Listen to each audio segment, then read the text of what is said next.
boa noite. Que a paz seja com todos. Vou pedir ao Pai uma bênção e daí já respondo as perguntas, ok? O Pai, eterno e inefável, Deus infalível, Criador do Universo, das culminâncias do Teu reino, do trono do Teu poder, do alto do qual Teus olhos temíveis tudo descobrem, tudo veem. Abençoe Teus filhos com saúde, luz e justiça, porque Tua é toda glória, para todo sempre, ó Pai. Queria só dizer umas pequenas palavras antes de começar a responder as perguntas. Conscientizar os que me ouvem, da parte do meu Pai, Senhor e Deus, que eu sou o libertador, que voltei a este mundo para libertar o meu povo do jugo dos falsos religiosos, dos engodos dogmáticos, dos grilhões da idolatria, da fantasia e da mentira. Eu amo a liberdade, por isso eu deixo livres os seres que amo. Se voltam, é porque me reconheceram e são meus filhos, dignos de meu Pai, Senhor e Deus, que é em mim. Amar é dar tudo sem nada exigir em troca. Tarda jamais são as dádivas celestes. Haverá renovação na face da Mãe Terra. Que tenham todos a minha paz. Que venham as perguntas, Fernando Carrara. Ele já foi Álvaro Thaís, Yuri de Nostradamus e há quase 40 anos se diz o emissário do Pai. Tal que Folha de hoje, eu, Fernando Carrara, converso com o Henri Cristo. Boa noite, e antes de começar, gostaria já que você falasse um pouco para nós dessa evolução. Você nasceu como Yuri ou como Álvaro? Como que você chegou a se tornar o Henri? Como é que foi esse processo? As pessoas perguntam muito isso. Como é que o Álvaro Thaís se tornou Henri Cristo? Eu reencarnei, Henri Cristo reencarnei. Todavia, quando eu reencarnei, em 22 de março de 48, numa pequena aldeia lá no interior de Santa Catarina chamada Indaial, a parteira que me entregou para o casal que me cuidou, que me criou, chamada Dona Bema, ela não sabia quem eu sou. E eles, por seu turno, me registraram como se fosse filho deles. Mas depois eles fizeram uma declaração oficial, reconhecendo a minha condição, meu nome, e Henri é o nome que eu paguei com meu sangue na cruz. Todavia, até 1979, eu não tinha autorização do Pai para dizer quem sou. Eu vivi de 69 a 79, com vida pública, falava só sobre o cosmos, mas eu não podia dizer quem sou. Só depois de 79, quando eu estive jejuando em Santiago do Chile, que eu tive a revelação da parte do Pai, é que eu passei a dizer quem sou. Lá se vão 40 e poucos anos. Então eu quero deixar claro que tem muitas pessoas que pensam isso ou aquilo, cada um tem direito de pensar o que quiser, mas o Egregiado Tribunal de Justiça do Estado do Paraná, depois que eu passei por um processo de falsidade ideológica que se arrastou mais de 10 anos na Justiça Federal, o Egregiado Tribunal de Justiça reconheceu meu nome como Henri Cristo. Então, só os que persistem na ignorância me chamam por outro nome. Meu nome é oficialmente Henri Cristo. E Álvaro é o prenome. Para quem entende melhor juridicamente, é o prenome. E Thais é o nome da família. Mas meu nome é Henri Cristo. Que da parte do meu Pai eu tenho a obrigação de explicar que eu sou o libertador, que voltei a este mundo para libertar o meu povo do jugo dos falsos religiosos, dos engodólogos que se dizem teólogos, dos grilhões da idolatria, da fantasia e da mentira, e que eu amo a liberdade e deixo livres os seres que amo. Se voltam é porque me reconheceram e são meus filhos dignos de meu Pai, Senhor e Deus. Se não voltam é porque jamais tiveram parte comigo. Agora quero explicar, então, respondendo a tua pergunta resumidamente, 79 para cá, depois que eu jejuei em Santiago do Chile, é que o meu pai autorizou a dizer o meu nome. Antes eu estava ocultado pelo pseudônimo, que em vez de Henri era Yuri. É uma história comprida, que não dá para falar assim em 5 minutos. Que os jornalistas que vêm aqui me ver, veio já do mundo todo, eles vêm aqui, questionam, como um dia tu pode ver também, e registrar item por item, para não ter mais esse disque-disque. E vamos daí para frente, adelante, como se diz em espanhol. Fique à vontade então para fazer outras perguntas. Oi, você fala muito do pai. Eu li alguma coisa que você também é pai, você teria 2 filhos, o Kissal e a Dalila. É verdade isso? Não é? Até tu, até tu, se não és bastardo, és meu filho. Todos os filhos que existem, todos os habitantes da terra que têm cabeça para pensar, olhos para ver e ouvidos para ouvir, são meus filhos, sem distinção. Agora, quanto aos nomes que possam atribuir aos meus filhos, por exemplo, tu és Fernando Carrara, o dia que tu souber quem sou, tu vai também adquirir o status de filho do Henrique Cristo. Pronto. Entendeu? A resposta foi boa, hein? Agora você saiu bem demais. Não, não saí bem, eu falo a verdade. Ô Henrique, deixa eu te falar uma coisa. Recentemente houve uma pequena discussão entre o Papa Francisco e o primeiro-ministro de Israel, Benjamin, onde o Papa dizia que Jesus falava em aramaico e o primeiro-ministro falava que não, que era em hebraico. Afinal de contas, ele falava aramaico ou hebraico, as duas coisas? Aramaico. Você está do lado de quem nessa história aí? Aramaico, e agora eu falo neo-aramaico, que é a língua que eu falo. Aramaico é a língua que eu falava quando me chamava de Jesus. E agora, aramaico é a língua que eu falo, que é o neo-aramaico, o idioma que eu falo, sem grandes delongas, ligeiramente diferente do português. Tá? Para mim, o neo-aramaico é o idioma que eu falo. Né? E, inclusive, em português, farmácia escreve com PH, e na minha linguagem não, e etc, etc, etc. Vamos adiante, fique à vontade. Bom, resumindo, então, você está falando comigo agora em neo-aramaico. Exatamente. A língua que, em algum lugar que está escrito, aramaico é a língua que Jesus falava. Quando eu me chamava Jesus, falava aramaico. E agora, nos tempos novos, falo neo-aramaico. Simples. Tá certo. Entendido. Falei em Portugal. Quando eu estava em Portugal, falei ao povo na praça do Rossio, em Lisboa. Eu falei assim, e lá a linguagem deles é ligeiramente diferente da minha. Pronto, quem quiser compreender, compreenda. Fiquem à vontade, fiquem à vontade. Tá certo. Oi, o Cícero Moraes, da BBC também, né, ele é um designer especialista em reconstituição facial, e ele diz que a imagem e semelhança que se faz de Jesus não é essa que se vende, e sim que ele era com pele, cabelo e olhos escuros, e também de cabelos curtos. O que você falaria sobre isso, sobre esse comentário? Posso falar, lógico. Sempre lançarão dúvidas sobre minha identidade, sempre. Até chegar o dia que os olhos se abrirem e que compreenderem que não é eu, nem tu, nem nenhum terráqueo que vai decidir qual é a cor do rosto do Filho do Homem, nem tampouco dos olhos. É a lei, é a natureza, é a mãe natureza, a mãe terra. E há 2000 anos eu era exatamente assim. Se você for estudar a fundo, profundamente o sudário, onde também lançam dúvidas, vai lá ver a resposta dos cientistas, no final, a altura, tudo corresponde. E faz muitos anos que discutem sobre o sudário. Muitos anos que lançam dúvidas. Mas agora, nós finalmente, já concluíram que o sudário é legítimo, que veio de lá de 2000 anos atrás, que tem os pólens que só tem naquela região, etc. Tem muitas coisas que montaram um quebra-cabeça, e quem quiser olhar na minha página, henriquito.org.br, tem lá todos os detalhes sobre a legitimidade do sudário. Agora, enquanto existir terráqueo aqui na Terra, com poucos neurônios, eles continuarão resmungando, latindo, grunhindo, zurrando. E eu continuo cumprindo a minha missão, que é obedecer a parte do meu pai. Oi, eu peço desculpas, mas é que as pessoas perguntam as coisas e eu tenho... Não, eu não tenho...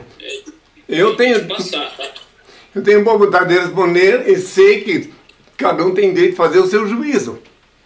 Só que são muitas décadas que eu respondo isso aqui na América Latina inteira e na Europa quase inteira. Então, e depois agora pelo mundo. Eles sempre fazem a mesma pergunta, sempre lançam as mesmas dúvidas. Isso é praxe, e eu estou preparado para isso. Só que o que eles pensam ou deixam de pensar, se não combina com o que eu sei, com o que meu pai me revelou, não posso mudar.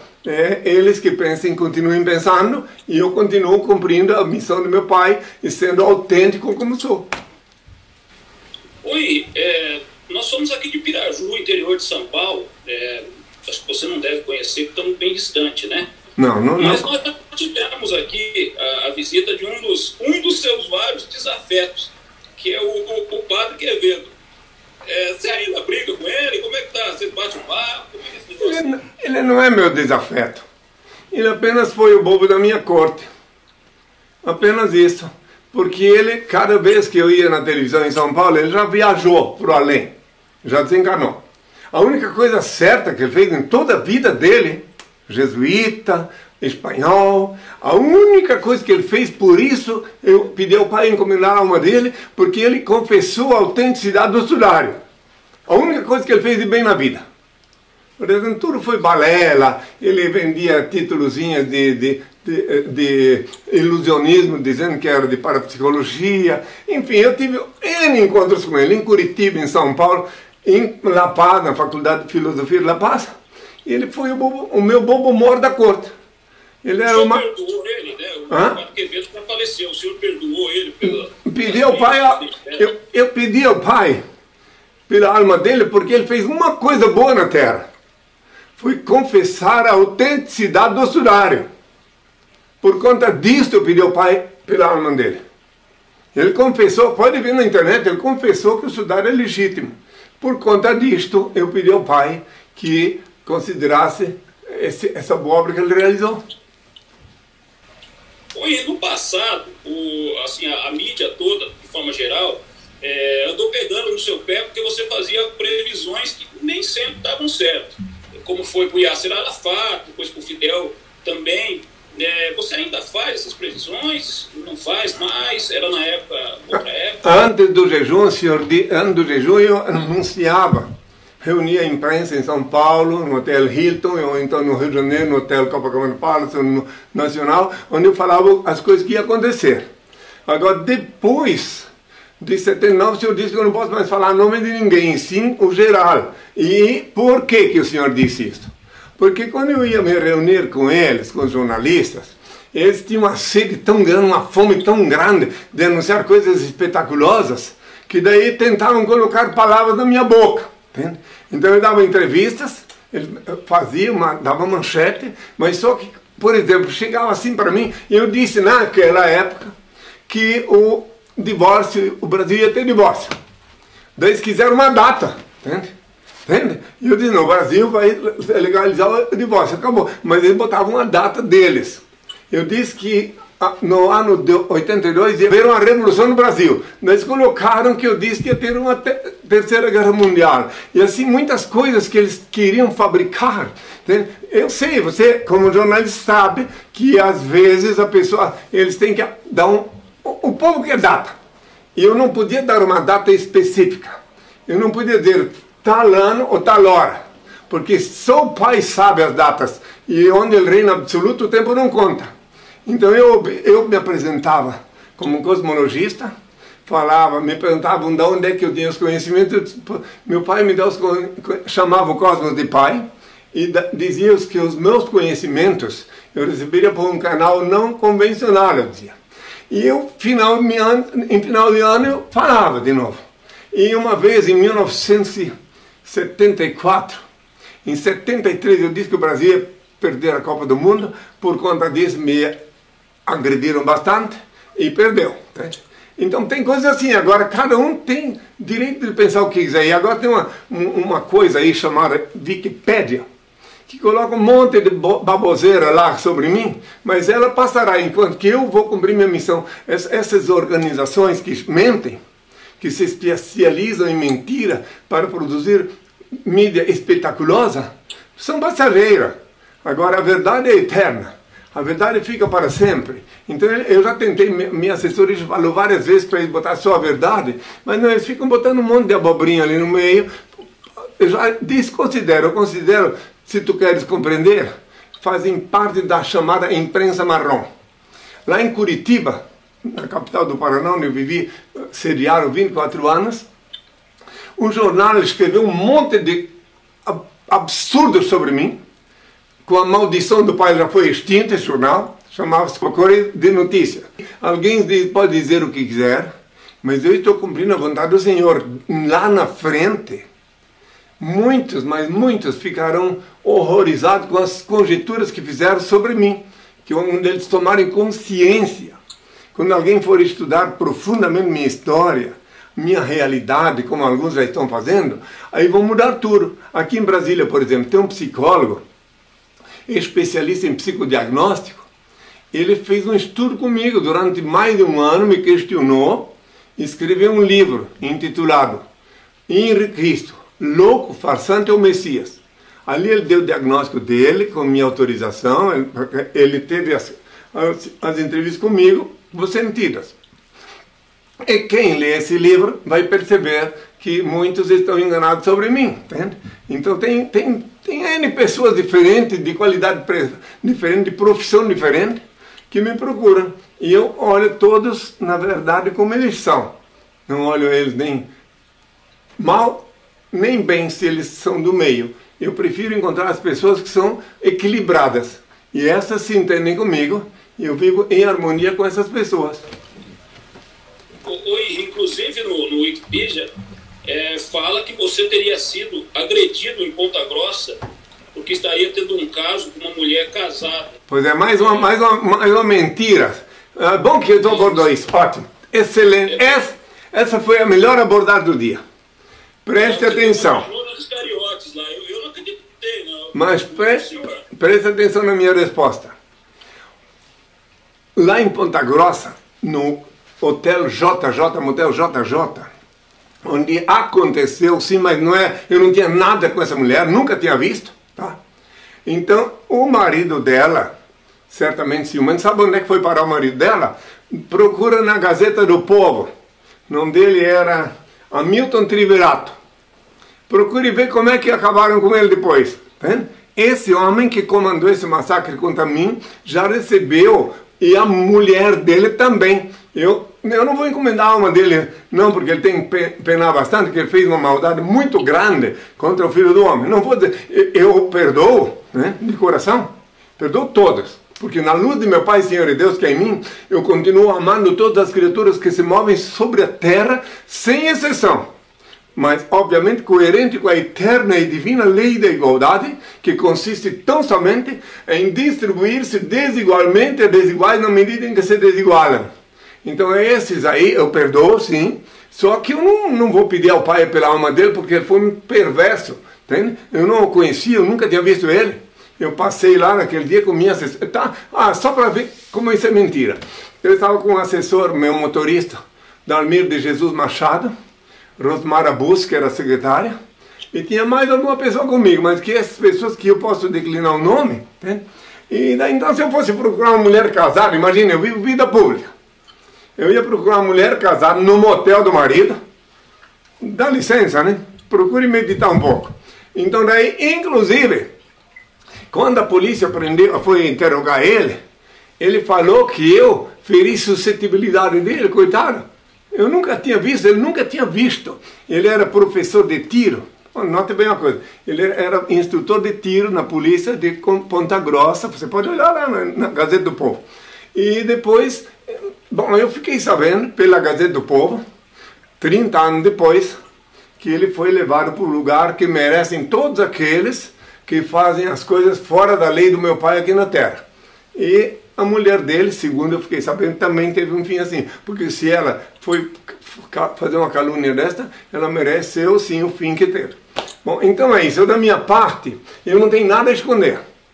Tudo que falam de mim, você vem me questionar como devia se questionar agora, inclusive na ocasião, os jornais de Curitiba falaram demais sobre isso, quando eu estava sediado lá, eu morava lá, e depois, quando ele desencarnou, pelo que eu fiquei sabendo, só a Gazeta do Povo, quando ele foi assassinado, inclusive, só para ter uma ideia, já que tu falasse essa questão, ele foi assassinado, a mídia diz que ele era agiota, e que ele foi assassinado por duas pessoas mascaradas, que entraram na loja dele, tem uma loja de automóvel, e saíram e ninguém pegou as duas pessoas.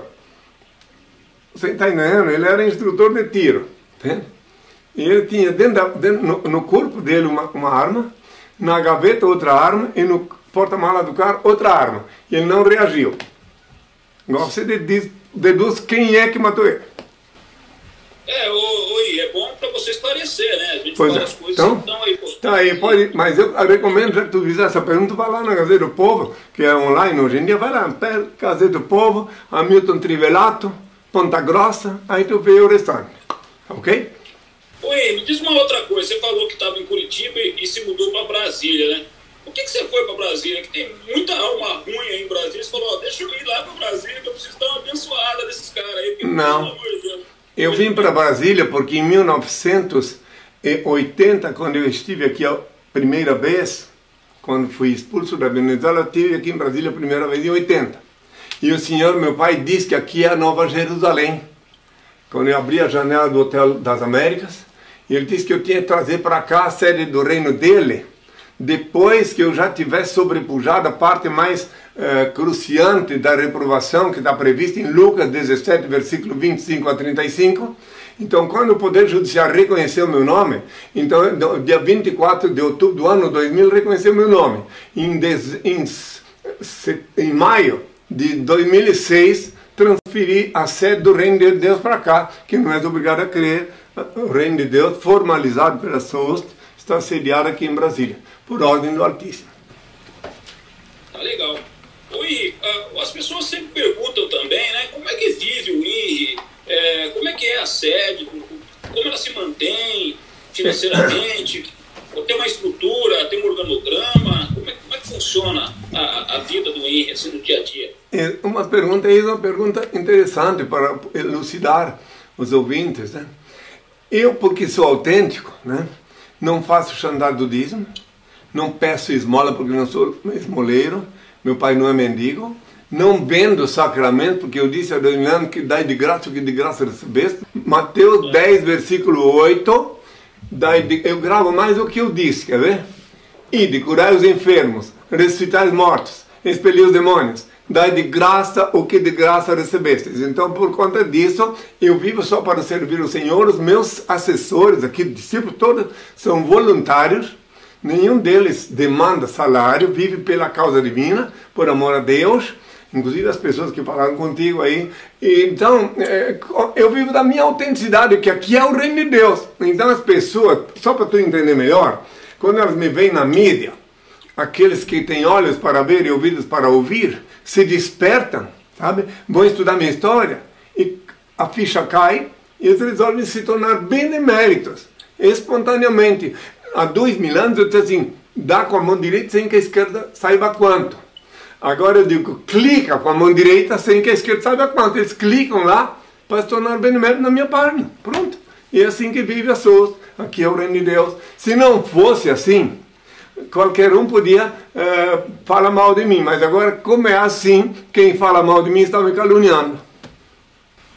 Tá certo. Ô Henri, vamos falar um pouco, quem fala mal de você. Você tem umas tretas famosas por aí, né? Vamos começar pelo pastor Silas Malafaia. O pastor Silas Malafaia sempre acusou o senhor de charlatanismo, coisas desse tipo. O que o senhor tem a dizer para ele, sobre ele? Primeiro vamos pelo nome dele. Como é o nome dele? Malafaia. Então uma mala falha, uma mala que falha. Ela não é uma mala digna de que coloca. Eles colocam o dinheiro lá dentro da mala dele, que é ele, e some. Mala falha. Uma vez um jornalista perguntou para ele aí em São Paulo se ele aceitava falar comigo. Não quero saber, não tenho tempo para falar com ele. Por quê? Porque ele tem que contar dinheiro. E agora, com essa pandemia, parece que ele está mal das pernas, viu? Parece que ele está tendo dificuldade agora com essa pandemia, que não está podendo apertar o cabresto nas ovelhas enganadas. É isso. Quem quiser falar. O senhor chegou a falar que ele tem um bando de evangélicos seguindo ele? Sim, mas ele não é. Porque o que é evangelho? Alguém que equivocadamente interpretando o evangelho se fica de quatro para o lobo ir na orelha dele e montado no dorso, enfiar a mão no bolso dele para tirar os 10% do salário. Por isso que eu digo que são evangélicos. A hora que eles quiserem deixar de ser evangélicos, eles que sacodem o lobo, ele cai fora, erguem a cabeça, andam erguido e veem que o Filho do Homem está aqui na terra de carne e osso.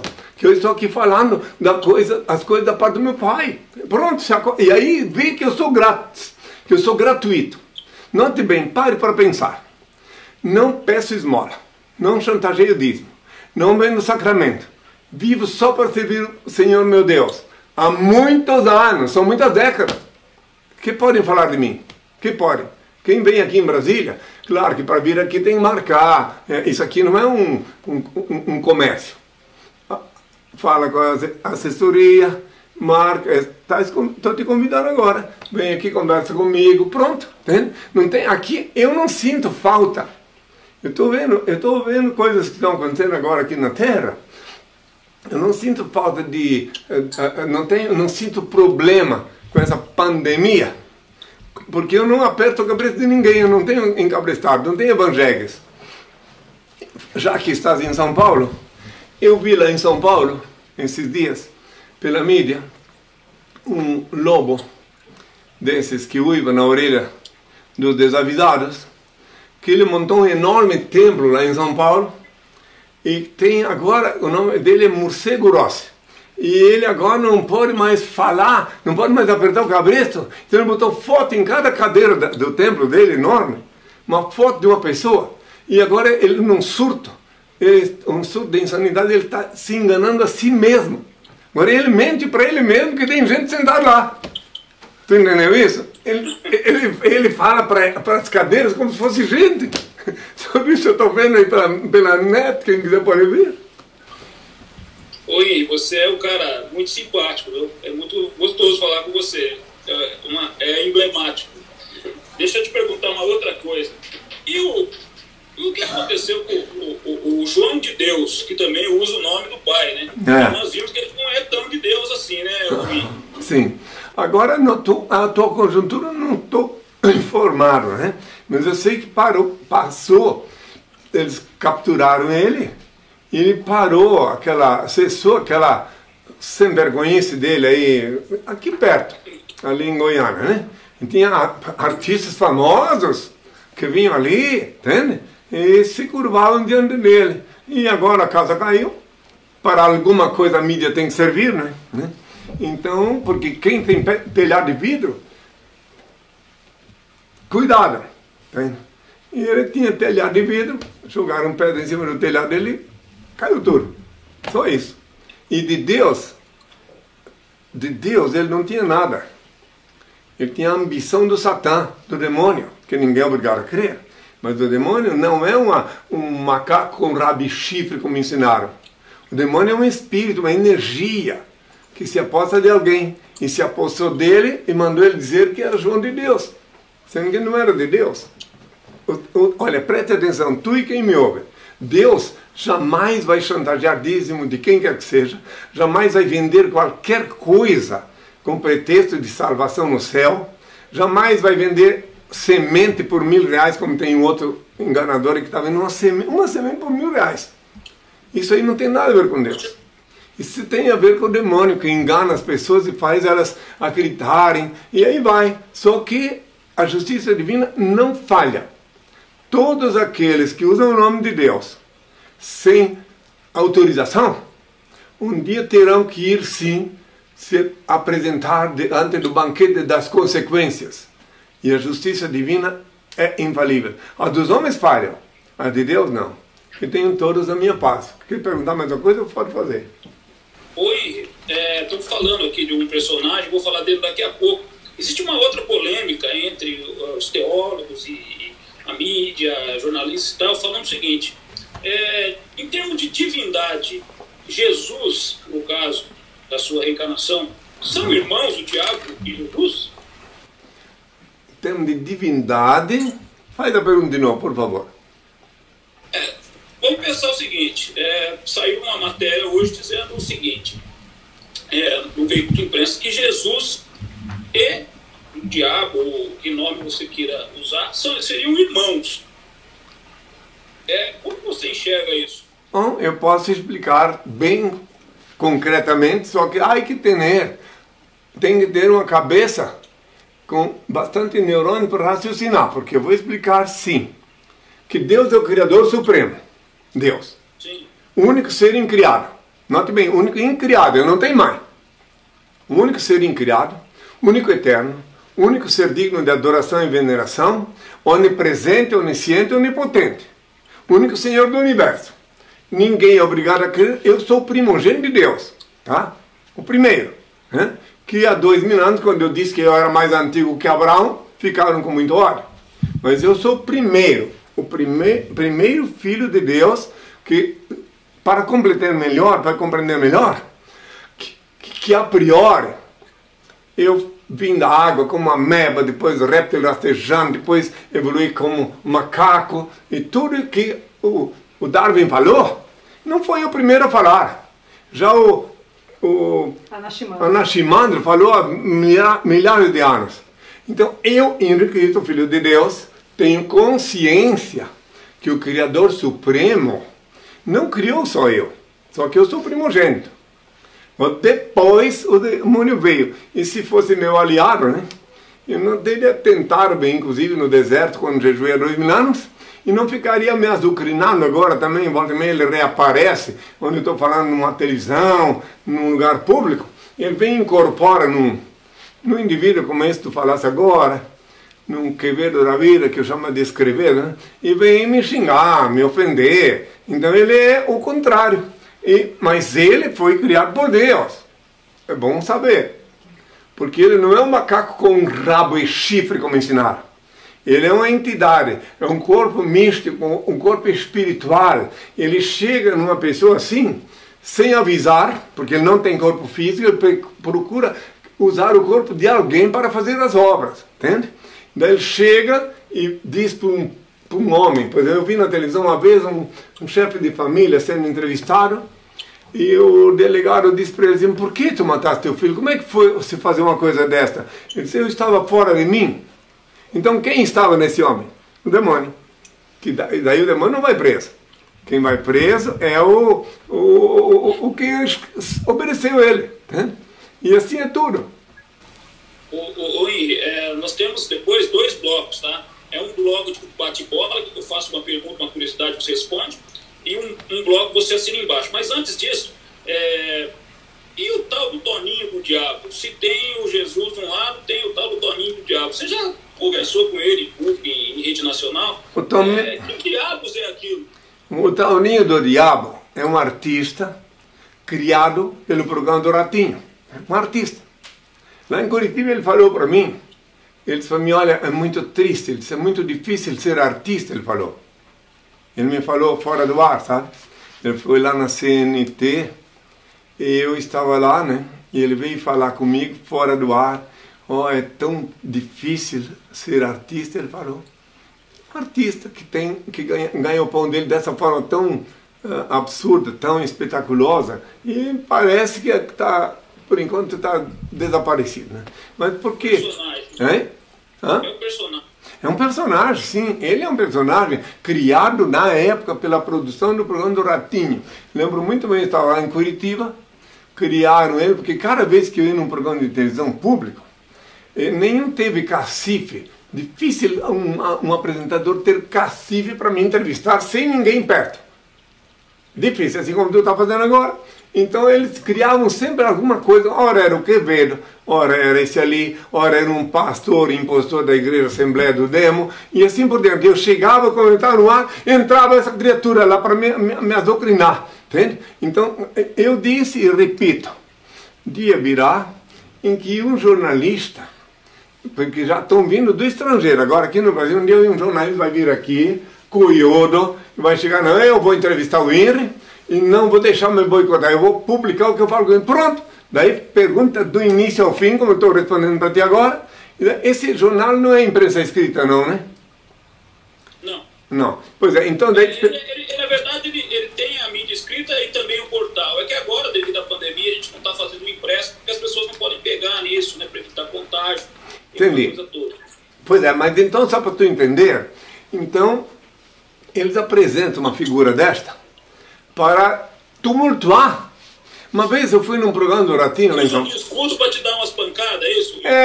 Sabe, eles apostam no programa surrealista, espetaculoso, enquanto que eu estou cumprindo minha missão. Tem muita gente que pensa até hoje aqui no Brasil que eu sou um comediante.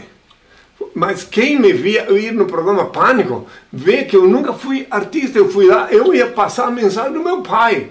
Agora, não tenho culpa que as pessoas que estão do outro lado, entende? É como diria o Chaplin, né? Assim, sempre que o Chaplin deixou uma mensagem assim, Charlie Chaplin, eu sempre respeitei, acreditei na sinceridade dos que estavam me vendo. Foi assim, né, que ele falou? Sim. Foi, pois é. Então daí, porque eu ia em público para passar a mensagem do meu pai. Meu pai disse que eu sou obrigado a aparecer. Eu não posso ficar escondido. Como tem um cabra lá na Sibéria, que ele fica escondido numa floresta.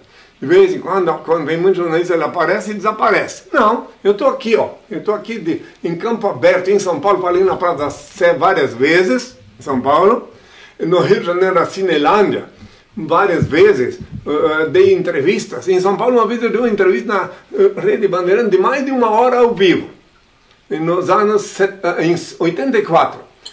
Chamava-se Brasil Urgente, a televisão, o programa. Então eu sempre estive exposto, eu não tenho do que esconder, não tenho, a verdade é a verdade é uma só. Então pode me perguntar o que quiser, eu respondo. Agora, não tenho culpa se o ouvinte não está preparado para ouvir a verdade.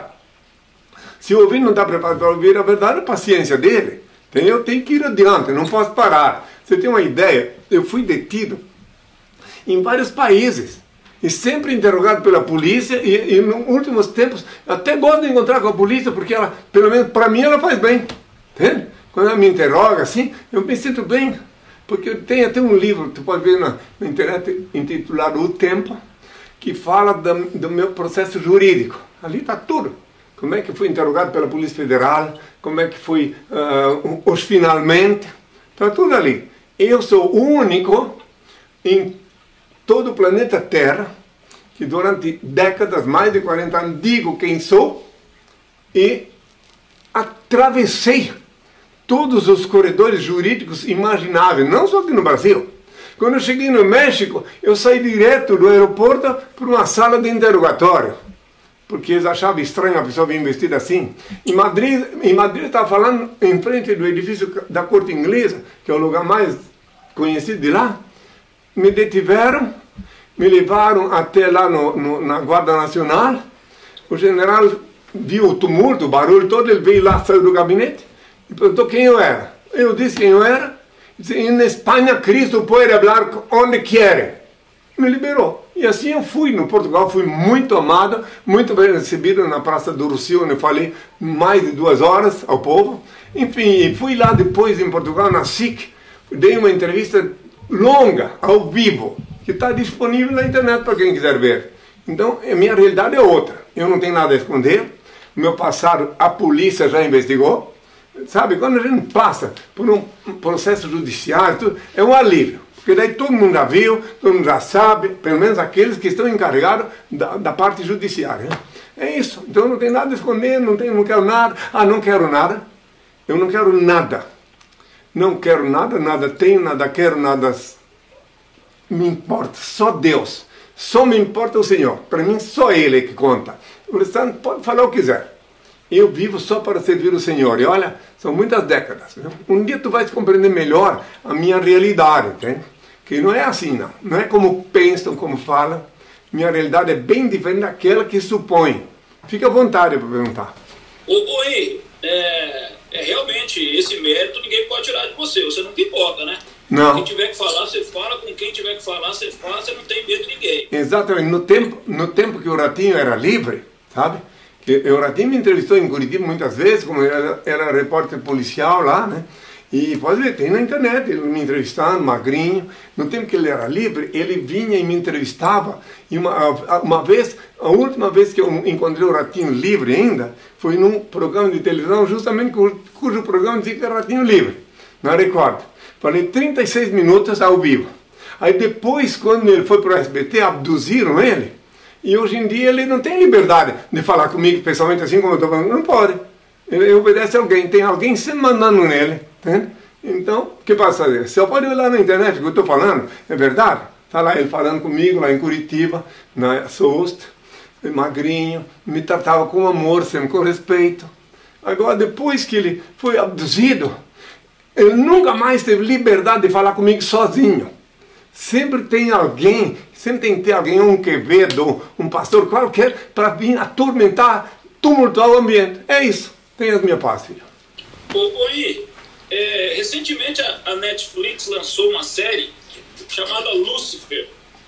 O senhor chegou a ver essa série? Ele também lá em tom de humor, mas ele fala com Deus, ele seguia ordens de Deus. É lógico que é uma série meio, vamos dizer assim, um tom de deboche. Não vi, não. Você chegou a ver isso? Não, eu vi falar qualquer coisa, acabei de olhar a assessoria que diz que sabe que existe, mas eu não vi pessoalmente. Hein? Eu vi um outro filme que fizeram e parou, numa certa altura pararam. Esse outro, como é que é? Messias.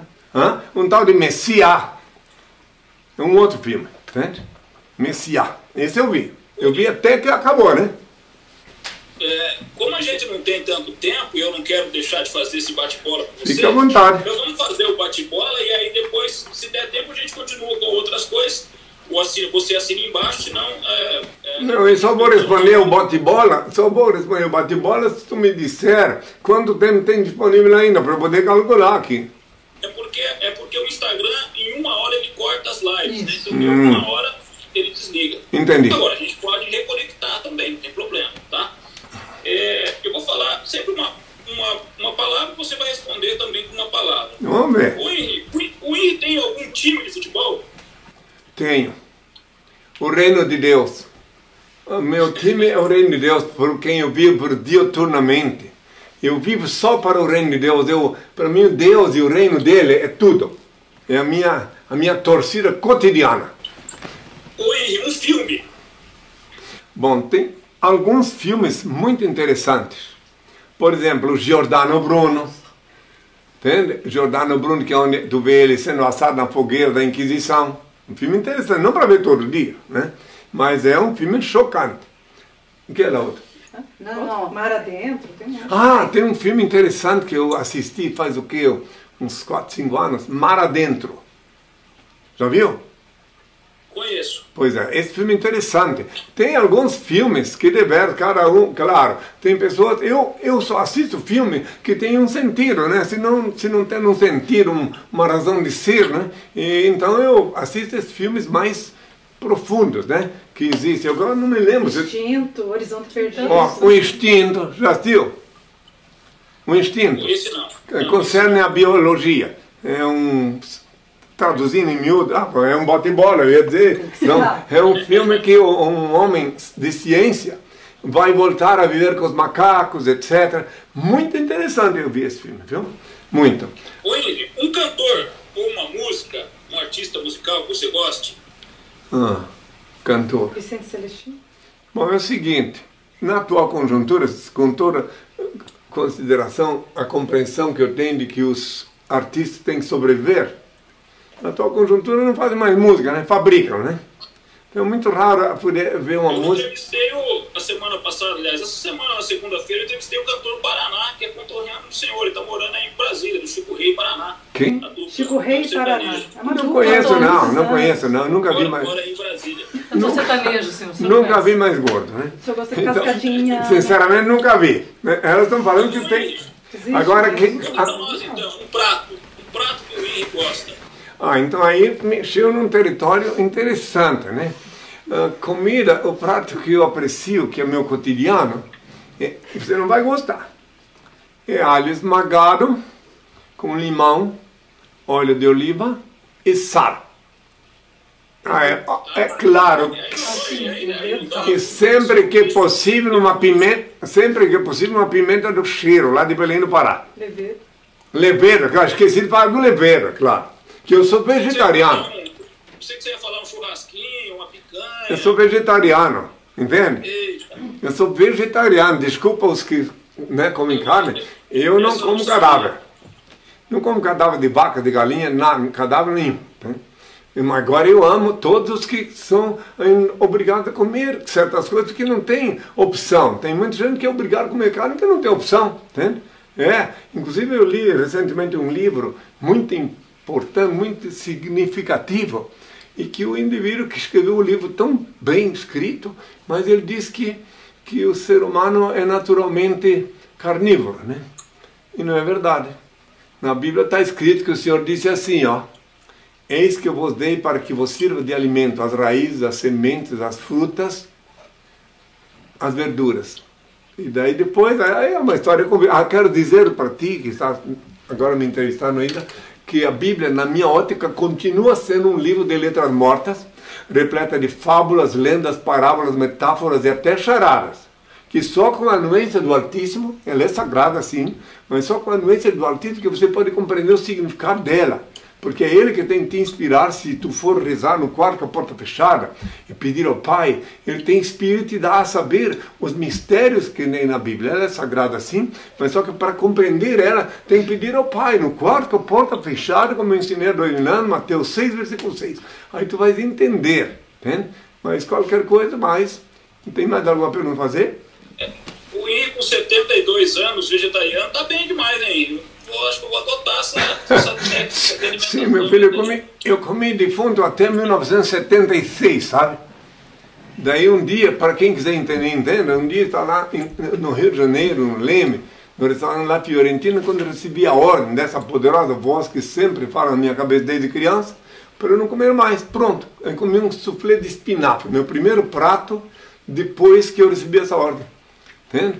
E quando eu estava na França, eu vivi 7 meses na França, eu ajudei muitos franceses a se alimentar corretamente. Eles são excelentes cozinheiros, eles têm uma cozinha tradicional, mas eu fazia eles descobrir o gosto de comer uma comida mais natural possível, né? E eu tenho um carinho muito grande por eles, né? Que eu vivi lá 7 meses quando eu fui expulso da Inglaterra, né? Um dia tu vens aqui fazer uma matéria comprida, aí eu respondo qualquer pergunta para ti. Aí você me conta tudo. Exatamente. Eu queria só me despedir. Queria, na hora de despedir, pedir ao Pai uma bênção para os que me ouvem, que tu não estás sozinho aí, né? Então você não tem alguém que precisa da bênção. Mas vamos lá rapidinho, a gente termina. O Henrique tem um hobby, quando ele não está adorando o Pai, tem alguma coisa que o Henrique gosta de fazer? Assistir filme, jogar futebol, sei lá, ler jornal. Meu principal esporte, que infelizmente ultimamente não tenho tido tempo, infelizmente, é o sinuca, que é um esporte muito saudável. Poucas pessoas sabem como ele é importante. Quando fazes alongamento, estica o braço e anda em volta de uma mesa muito tempo e faz bem para a tua mente. Para mim, a mesa de sinuca é um verdadeiro laboratório. Dá para estudar as pessoas ali naquele tatame, né? Então esse é você tem uma mesa, Oi? Hein? Tem uma mesa de sinuca aí? Eu não tenho, mas aqui no Reino de Deus tem, é claro.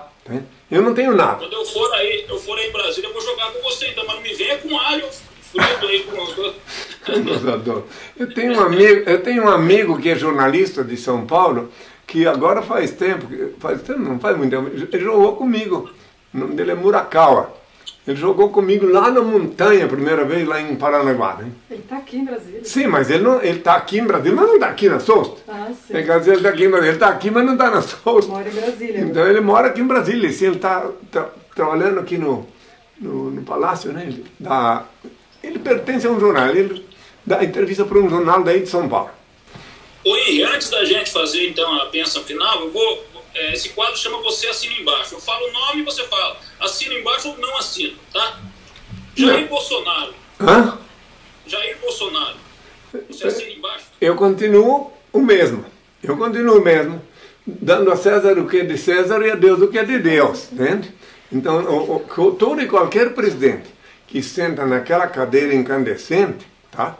Eu só tenho que pedir ao Pai que o inspire para pecar menos, tá? Porque todos pecam, são todos pecadores, entende? Então eu não posso, por exemplo, assim, opinar, porque se um dia, quando algum político vem me consultar, me pedir orientação, é uma coisa. Agora, eu não posso nem dizer para ele, faça isso. Não, eu deixo ele seguindo o curso dele. Como eu disse para o Pilatos há 2000 anos, nenhum poder teria se não fosse te dado do alto. Então ninguém consegue sentar naquela cadeira horrível, incandescente, senão porque o Pai permitiu. E daí, como eu não envolvo com política, como eu não tenho ambição pessoal de nada, eu olho sempre os que estão naquela cadeira e peço ao Pai que os inspire para que o povo sofra menos, para causar menos dores para os habitantes da terra. É só isso que eu faço. Agora não posso opinar sobre nenhum político. Inclusive, até no Estatuto da SUST, que é o reino de Deus na terra, está lá escrito que ninguém pode aqui dentro opinar sobre políticos. Tá bom. Ô Henri, o padre Quevedo, Silas Malafaia, você já falou. Você assina embaixo para o bispo Edir Macedo?